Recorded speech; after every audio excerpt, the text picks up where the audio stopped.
Last week we celebrated the birthday of John the Baptist, a great feast everywhere, but particularly celebrated in the northern countries of Europe, where it coincides with the ancient midsummer night festivals of the summer solstice, welcoming the longest day and the shortest night of the year.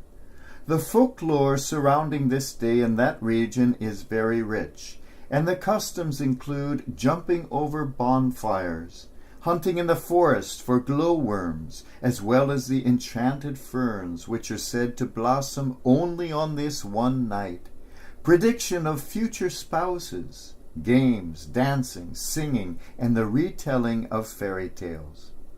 In Estonia, it is known as Jaanipäev, or St. John's Day, and with the possible exception of Christmas, is the greatest holiday of the whole year.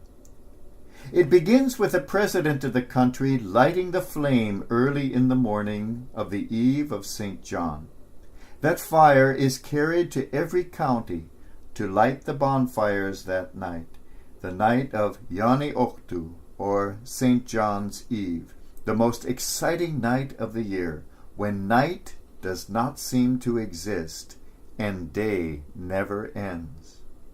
Imagine a time when sunrise and sunset occur at practically the same time. One end of the sky is still glowing red from the sun's setting, and already the red of its rising is beginning to light up the other end. It's as if we are witnessing two hands passing the sun from one to the other. One, the hand of twilight, receives the sun at the end of its daily journey and takes it to rest. The other, the hand of dawn, receives it, relights it, and sends it to cross the sky again. In fact, the Estonians have a wonderful fairy tale inspired by this unusual phenomenon. It is the tale of two lovers, Koit and Hemarik, dawn and dusk. These two lovers are the keepers of the sunlight, and usually they do their jobs at opposite ends of the day and never see each other. But once a year, the lovers meet at midnight. Dawn meets dusk, sunset blends into sunrise, and the two exchange a kiss on that shortest night of the year.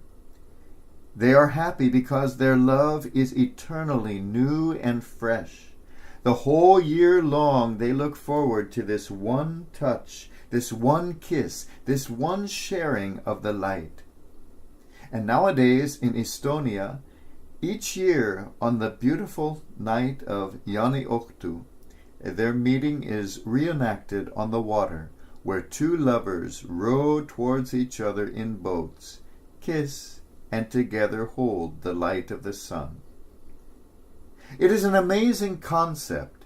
Two bearers of light, opposite yet one, meeting, touching, harmonizing, because in reality both carry the light within them. In the eyes of most of the world, dusk and dawn could never meet. Sunset and sunrise could never embrace. Love is denied them. And yet they do, and it is beautiful. Only those who have seen such a light understand that such a love can exist. Only those who have been touched themselves can understand the magical power of the impossible touch. The Christ, the bearer of light, knew very well the extraordinary power of touch. The afflicted woman knew it too. If I but touch his garment, I shall be well. And she did, and she was. The very touch had rekindled the light of wholeness, for she too was a bearer of light. And the Christ sensed her touch and sensed its power at work. These two, forbidden to meet, met. These two, forbidden to love, loved. These two, forbidden to touch, touched, and the impossible touch became the impossible cure. The power was shared, the light was passed, and the world, her world, was made whole. Never underestimate the power of the human touch. Nothing is so healing, nothing so connecting, nothing so divine. We touch each other in so many ways.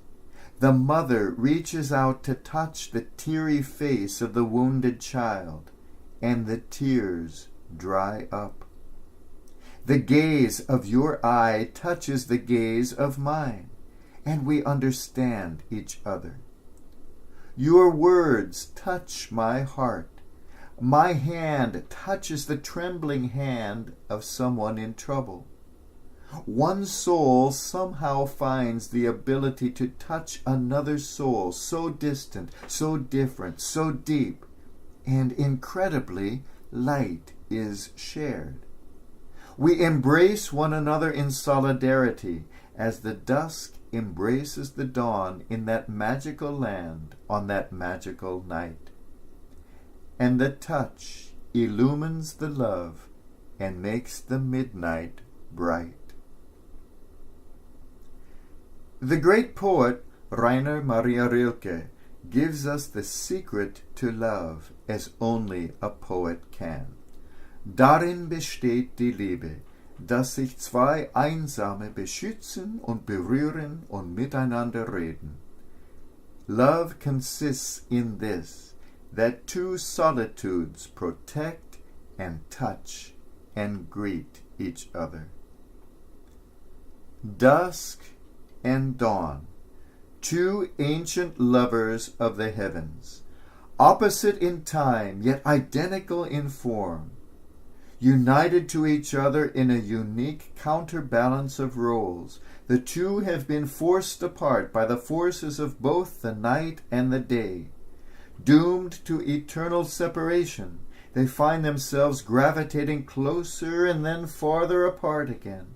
But once a year, and only once, at the approach of midnight, on the longest of days and the shortest of nights, they touch, and their touch, the embrace of dusk and dawn, the kiss of sunset and sunrise, creates the lightest, brightest, most colorful night of the year. Their touch of love, so surprising yet so natural, expels the darkness. And that touch, that kiss, is celebrated by the peoples below. For this forbidden love illumines the heavens and enriches the earth. And the joyful expectation of that touch keeps hope alive through the cold darkness of winter. Let me but touch the garment of the divine, and I too shall be well. Let the divine touch me, and I too shall shine. For I too, like the dawn, like the dusk, like the Christ, am called to carry the light.